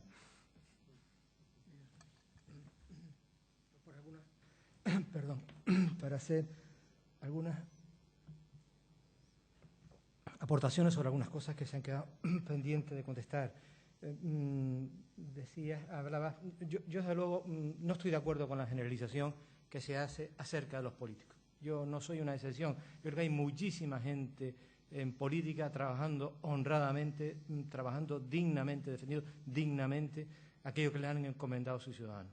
Con respecto a la energía, aquí hay representantes en esta plataforma de diferentes fuerzas políticas, ya las ha citado Miguel Ángel, y hay organizaciones políticas que están presentes en el Parlamento español, está ECU, Nueva Canarias, Izquierda Unida, Parlamento, defendiendo otras políticas energéticas, y en el Parlamento canario. Por lo tanto, yo creo que efectivamente, además de lo que dice Roque Calero, que somos todos, que todos tenemos que propiciar otras mayorías y otras alternativas, pero luego en estos momentos existe gente que está trabajando por hacer posible otro modelo energético, propiciar alternativas a los planteamientos que se hacen, sobre todo de las grandes estructuras, de los grandes partidos condicionados, y bueno, a contestar también, aparte de la pregunta que hacía, condicionados por la financiación de los partidos, condicionados por esas puertas giratorias.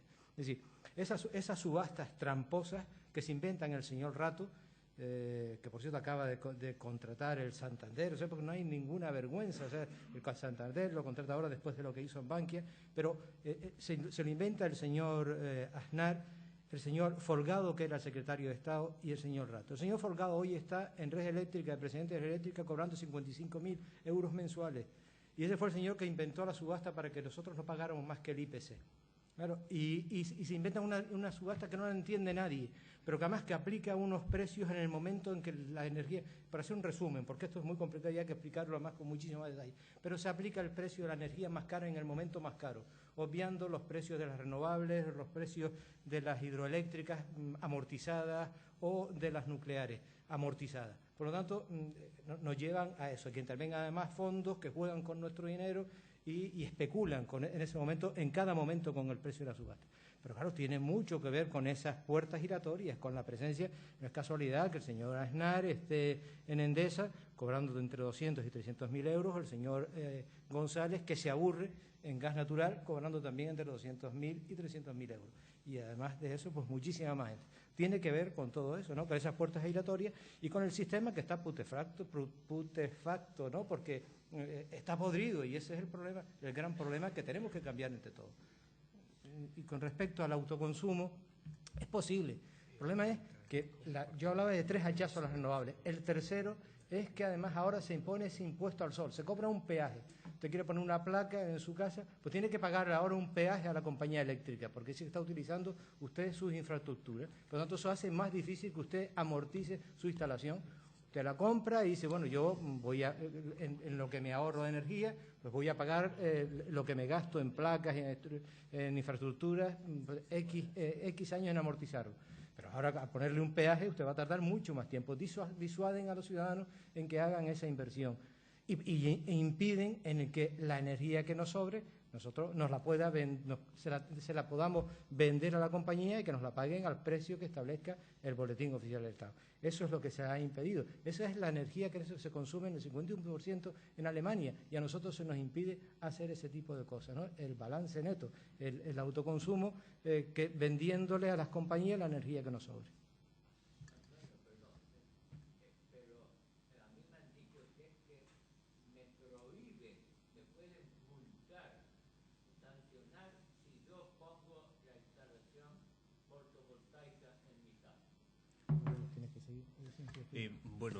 A ver, efectivamente es así o va a ser así cuando el paquete de medidas de la reforma eléctrica entre en funcionamiento. Es decir, no al 100%. Trato de ir por partes. Es decir, la reforma eléctrica en su conjunto no está ni muchísimo menos acabada. Todo lo que hemos escuchado y lo que hemos especulado un poco aquí o hemos comentado, sí es cierto que está la ley, digamos, del marco general, pero todavía quedan al menos 3 reales decretos, quedan otras tantas órdenes ministeriales, incluso para regular el tema de la facturación de la electricidad y cuestiones aparentemente menores, pero que pueden ser fundamentales a la hora de cuál va a ser el mapa, digamos, de la energía, ¿no? Hay un hueco para seguir produciendo electricidad autoconsumida actualmente gracias a una norma del Gobierno de Canarias que copió a su vez de Navarra. Y es el hecho de que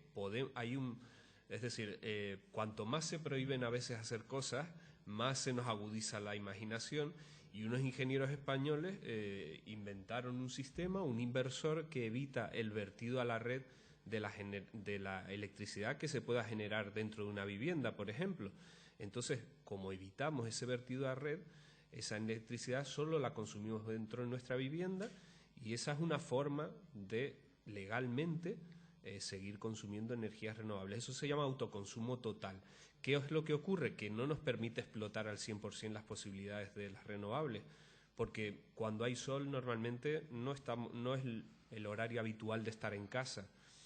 A pesar de eso, ese sistema también permite tener baterías que acumulen electricidad, pero el mayor de los costes de una instalación fotovoltaica es precisamente las baterías y son prohibitivas.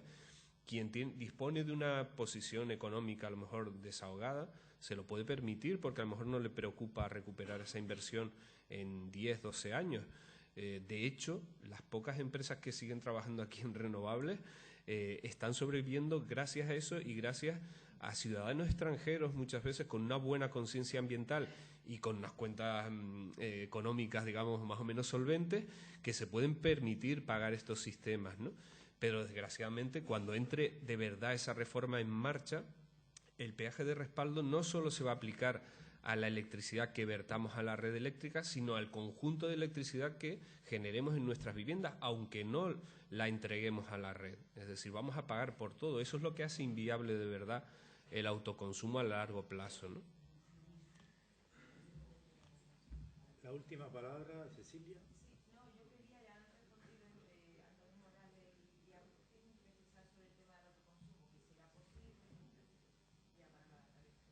Sí, pero por desgracia, si me permites un último comentario, mi experiencia, por lo menos desde que estoy en este sector, que ya para unos cuantos años, es que cada vez que nos sacamos un recurso tecnológico, una herramienta tecnológica para buscarnos esto que decías antes del que hace la ley y la trampa, cada vez que sale algo de eso, aparece un impuesto al día siguiente que te carga sobre ese nuevo historia para que tú continúes siendo un cliente cautivo de este monopolio. Entonces, por desgracia, yo sé que hay políticos merecedores de cualquier homenaje y de cualquier monumento, pero por desgracia, don Antonio, no todos son como tú. No todos. Por desgracia, los que manejan el boletín oficial, el del Estado y el de Canarias, pues lamentablemente, por mucho que lo lamentemos, y eso sí que está en nuestra mano, y es una realidad, parece que lo que legislan es precisamente en esta dirección, en ir poniendo problemas para apuntalar un sistema monopolístico que se derrumba.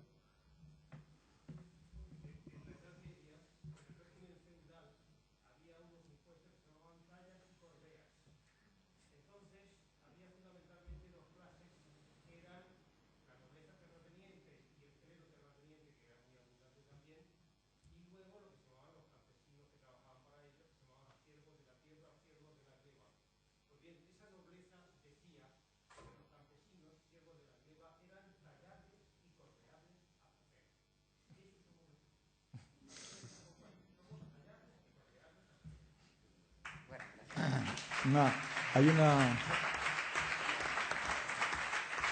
última cosa. Primero un comentario respecto a lo que acabas de decir ahora. En la época medieval habían dos tipos de molinos, los molinos de señorío, que eran los hidráulicos, y los molinos de la plebe, que eran los de viento. ¿Por qué? Porque el viento pasaba por encima y todo el mundo podía ponerlos, y la plebe podía poner los molinos. Así que estamos en esa situación ahora. La cuestión es para saber ese forcejeo que hay entre las empresas eléctricas, apoyadas por los políticos pervertidos, ¿no?, que son algunos solos, y los demás, es la cuestión siguiente. ¿Quiénes son? Ya sabemos que el Endesa lo que quiere es vender kilovatios hora al máximo coste posible y sacar el máximo dinero posible. Eso lo sabemos.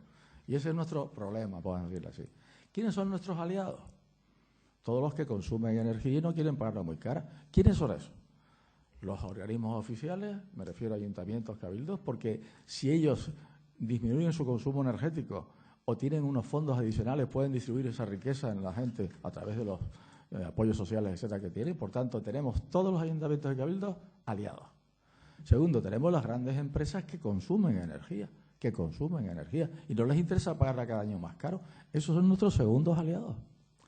Y nuestro tercer aliado es que somos independientes del sistema eléctrico nacional.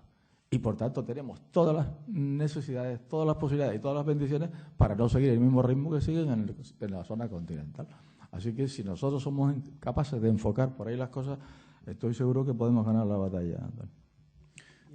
Solo una cosa, decirles, por favor, que estén atentos a las directrices que están en este momento en la fase de tramitación, el pasado 20 de febrero finalizó la información pública, que nos pretenden introducir el gas ciudad y el gas regasificadora para producir energía.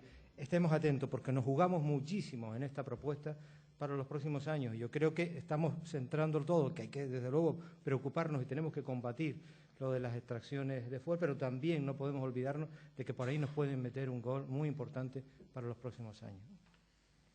Pues nada, muchas gracias. Perdón, no nos dejan continuar, hace 10 minutos que nos lo han dicho, y por lo visto en La Porra Soria termina trabajando en gas natural.